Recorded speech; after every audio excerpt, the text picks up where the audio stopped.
Welcome to the Broken News. I'm your host, Ed Cavett.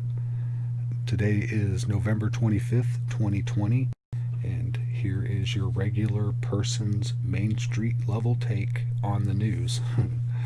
Biden's cabinet picks. His top posts suck. He says that it's a progressive representation, but it's not. There's no progressives in there. It's really funny how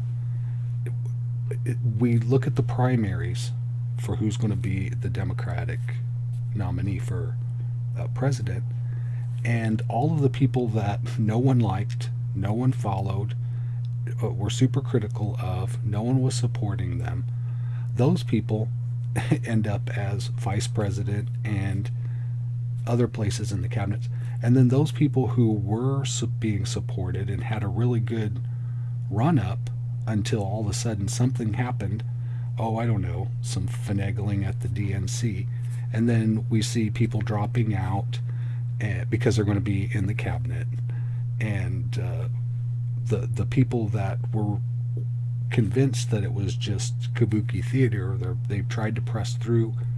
And of course, they got cheated again. So we end up with no representation from the progressive side. And I say we, I'm not really a progressive, although I do support a lot of the progressive ideas, as do most Americans. Some of these ideas, they're called progressive, but they're so commonly supported that you could hardly even call it progressive anymore. The only thing progressive about it is that the establishment is so conservative, it seems progressive. But they're not really progressive ideas, especially when you look around the world at other leading nations that have these things. We're actually behind the times, so we need to catch up there, and guess what? We're not going to with the garbage picks that we have. Okay, so Biden's cabinet, I'm just going to pick one, and we can pretty much get the feel from this one here. Antony Blinken.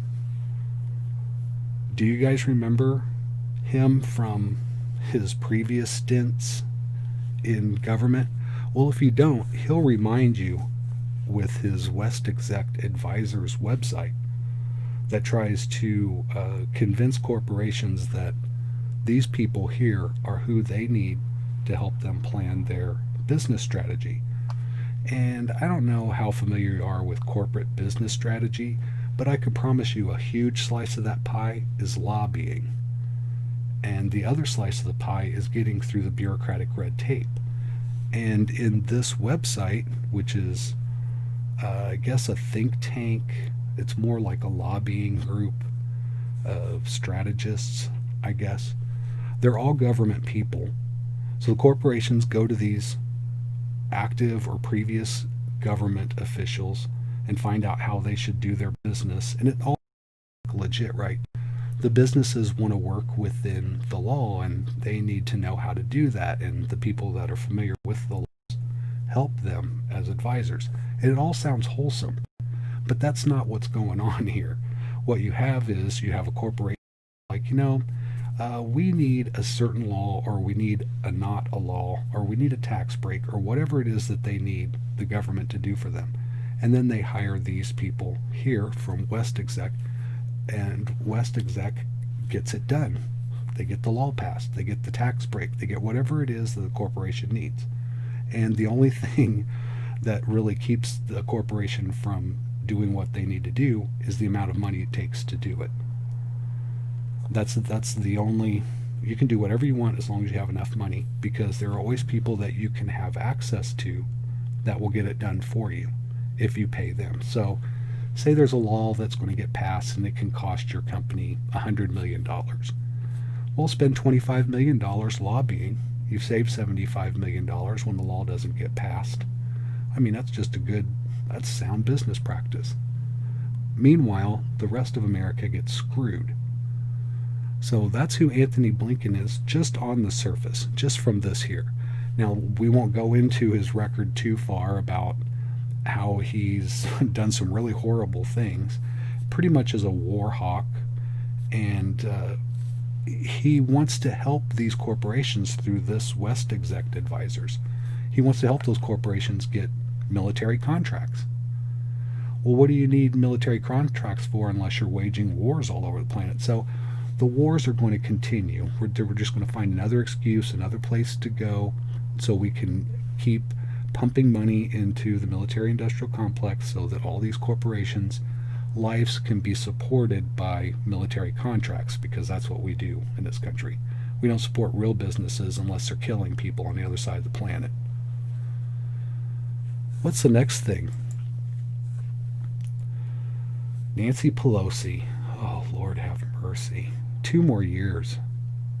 Yeah, and then 2 more years. So count them. It's going to be 4 more years, at least 4 more years of Nancy Pelosi. I know she said 2 more years, but I think that was just kind of a weird thing, wasn't it? We're not going to do our job for however long we've had it, and it's going to be especially obvious in the last little bit of it. So what do? Oh, you weren't doing your job? Well, here, can you do 2 more years of not doing your job, please? So where are we going to get? We're not going to get anywhere. It's going to be a dog shit Congress, just like it's been. This is ridiculous. And how this even passes, I don't know. But 2 more years of her, and then I can already hear the speech after 2 years. It's going to be, oh, the American people need me more than ever. I've done all kinds of things for them, which she hasn't. She'll list those, which will be complete fantasy. And then they'll be, okay, we'll give you 2 more years. So 4 more years of her. Wow. She pretends to care. She pretends to be sober. She pretends to do something. And the only thing that she actually does is be a Republican. That's the one thing that she does really well, is being a Republican. So we're going to have her, at least I just heard Dianne Feinstein is resigning her position at the Senate Judiciary Committee because of what happened with Amy Coney Barrett and how she was really soft and pretty much arm in arm, going ring around the rosy with the Republicans like they're best friends, and not advocating on that behalf of her party. So I guess that's a mistake. I think the last on our list here is this. The president will never concede. He may come to the conclusion that he's not going to be the president, but he'll never concede that he lost the election. Those words, it's all about language. Really, you have to be really sensitive and diplomatic with language when it comes to the president. So his advisors aren't using the concede word. They've just changed the language. They're saying, would you come to the conclusion that it's over? Well, he knows it's over. I mean, I don't even know why do his advisors sincerely believe that he doesn't want to concede? It's not about that. It's not really about him not wanting to concede. Sure, he doesn't want to. But he's dragging this out because it's making him money in this save the vote campaign. Send money to save the vote, and it goes into a super PAC, and then President Trump and his cronies can do whatever they want with it, which is exactly what they're doing. Everybody's doing it.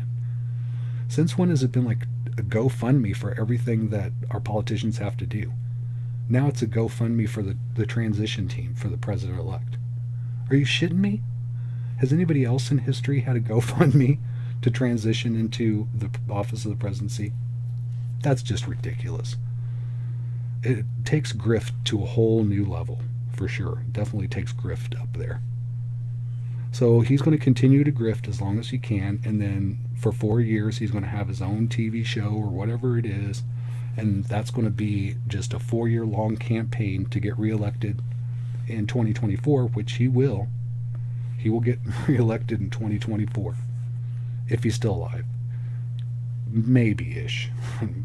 I'm about 60-40 on he'll get reelected in 2024, and it's because of this right here. This is the stuff that led up to him Trump being elected the first time. It was because people were sick of this, Anthony Blinken, and all the other people that are going to be in Biden's cabinet and in all of these offices and top posts. It's going to be 4 years maybe 2 years, and people will be like, oh, wait a minute, this seems a lot like the 8 years that we weren't too happy with. So after maybe 4 years of Biden, we might put on the brakes and be like, well, let's try Trump again. That's hard to say. Try Trump. Try Trump again. So if I live long enough to see this play out, that's my prediction. And I guess that's pretty much the news for this week. It's just been watching my predictions play out. That we're going to get a cabinet that looks like this guy, top positions that look just like it did before. Let's play it safe. It's kind of like movies nowadays. No one wants to make a movie that you have to take a chance on. They want a sure thing. And then they pump ridiculous amounts of money into it. And what you get is a mediocre movie that's pedantic, it's really flashy and all kinds of extra, but there's no substance there. So that's kind of like where we're at with this. Anyway, let me know what you think. I'm just a regular guy who sees things a certain way, and I like to share that. And if you would like to share, I would be happy to hear that. Be constructive about it. I know some people have advice, but they're not very nice about it. And it's really not that good of advice either. So if you want to raise the bar a little bit and leave a constructive comment, I'd be more than happy to reply to that or expand on it. Or if you want to expand on something I said, or if you have a counter opinion, I'd love to hear it. I mean, we're friends. We're friends here. We can talk to one another. All right, that's the broken news. Until next time, take care.